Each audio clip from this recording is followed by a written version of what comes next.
ভারত সফর শেষে ফিরে গিয়েছেন লিওনেল মেসি। কিন্তু কলকাতায় তার সফরের সময় যে চরম বিশৃঙ্খলা তৈরি হয়েছিল তা নিয়ে এখনও বিশ্বজুড়ে বিতর্ক চলছে। মেসিকে ভারতে নিয়ে আসার প্রধান কারিগর শতদ্রু দত্তকে গ্রেফতারও হতে হয়েছে এই কাণ্ডে। কিন্তু ভারতের কিংবদন্তি ক্রিকেটার সুনীল গাভাস্কার মনে করেন সল্টলেকে পুরো গোলমালের দায়টা লিওনেল মেসির নিজেরই। এরই মধ্যে সুনীল গাভাস্কারের মন্তব্যে বিতর্কও শুরু হয়ে গেছে। গত শনিবার সল্টলেকে যে চরম বিশৃঙ্খলা তৈরি হয়েছিল তার যাবতীয় দায় লিওনেল মেসির ওপরই চাপালেন সুনীল গাভাস্কার।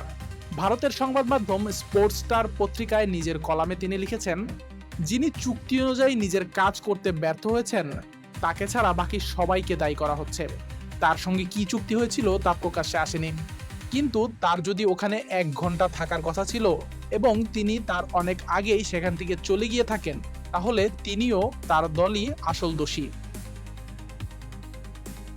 কলকাতায় মেসির নিরাপত্তা নিয়ে কোনো আশঙ্কা ছিল না বলেও মন্তব্য গাভাস্কারের। তিনি লিখেছেন, হ্যাঁ, তাকে ঘিরেছিলেন রাজনীতিবিদ ও তথাকথিত ভিআইপিরা, কিন্তু তার ও তার দলের নিরাপত্তা নিয়ে কোনো আশঙ্কাই ছিল না।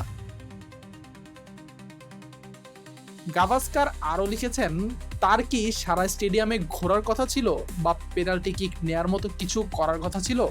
যদি দ্বিতীয় সম্ভাবনা থাকতো তাহলে যারা তাকে ঘিরেছিলেন তাদের স্বাভাবিকভাবেই সরে যেতে হতো। তখন যে দর্শকরা তাদের নায়ককে দেখতে এসেছিলেন তারা দেখতে পেতেন। গ্রেপ্তার হওয়া শতদ্রু দত্তের কোনো দোষ দেখছেন না গাভাস্কার।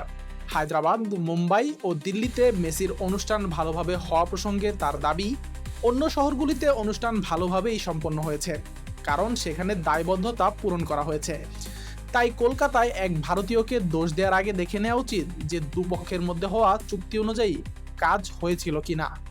ভারতের ফুটবলের মক্কাখ্যাত সল্টলেকে এমন পরিস্থিতি সৃষ্টির পেছনে স্বয়ং মেসিকেই দোষারোপ করার রেশ কোথায় গিয়ে ঠেকে সেটি এখন দেখার বিষয়। আশিকুর রহমান শান্ত, ডি স্পোর্টস।